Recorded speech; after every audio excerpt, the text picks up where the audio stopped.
भारत के लिए नए कीर्तिमान लाएगा। साथ ही साथ उन देशों की लिस्ट में शामिल हो जाएगा जो सॉफ्ट लैंडिंग जैसे एक कठिन प्रोसेस को कर पाने में सफल है। फ्यूचर की अगर हम बात करें, हमारे यूथ के लिए बहुत से ऐसे एवेन्यूज़ को खोलेगा, एजुकेशन के एवेन्यूज़ को खोलेगा।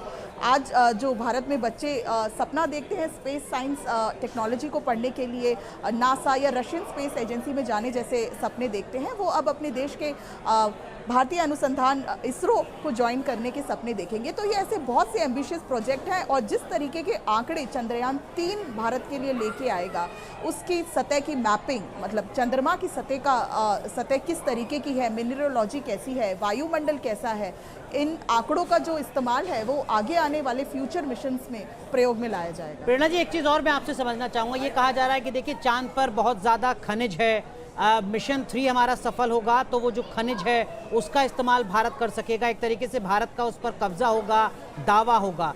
क्या ये भी एक उद्देश्य है मिशन 3 का?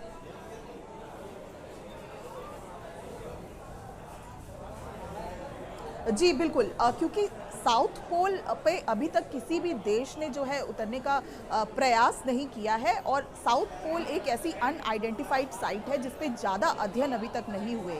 वो इस बात की भी पुष्टि करता है क्योंकि यहाँ पर पानी, हमने जो पानी के ट्रेसेस थे वो अपने चंद्रयान 1 में ऑर्बिटर ने हमें उसके ट्रेसेस दे दिए थे। क्योंकि साउथ पोल पर जो है सूर्य का प्रकाश नहीं पहुँच पाता, तो यहाँ पर जो पानी है वो सॉलिड फॉर्म में यानी बर्फ़ के फॉर्म में है।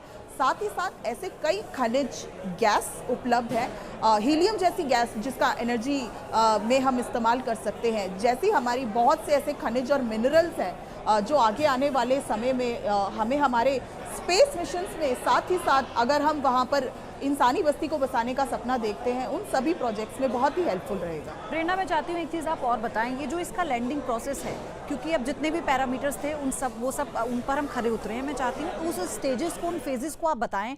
अगर मैं गलत नहीं हूँ, कोई कह रहा है कि 3 फेजेस हैं, कोई कह रहा है 8 है, तो आप ये बताइए लैंडिंग के कितने फेजेस बनाए गए हैं?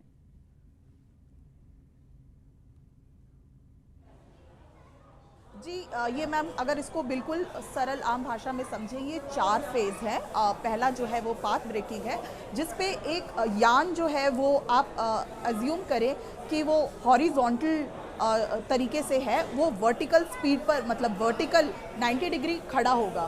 तो वो अपना पहले तो अपनी स्पीड को कंट्रोल करेगा, फिर यान जो है अपने आप को होल्ड करेगा। होल्ड करने के बाद अपनी गति को कम करते हुए उस सतह पर लैंड करने के प्रयास से पहले उस सतह का एनालिसिस करेगा।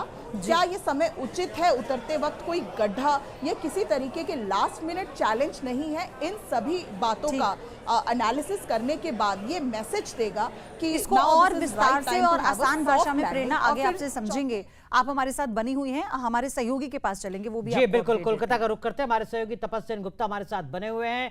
तपस, कोलकाता में किस तरीके का जश्न, क्या कुछ उम्मीदें, क्या कुछ तैयारियां मिशन चंद्रयान को लेकर?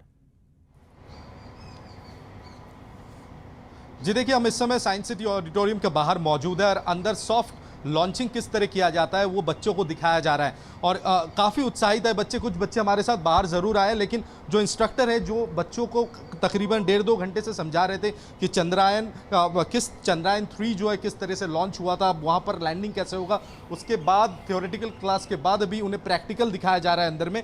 आप ये बताएं कि ये क्या चीज़ें आप लोग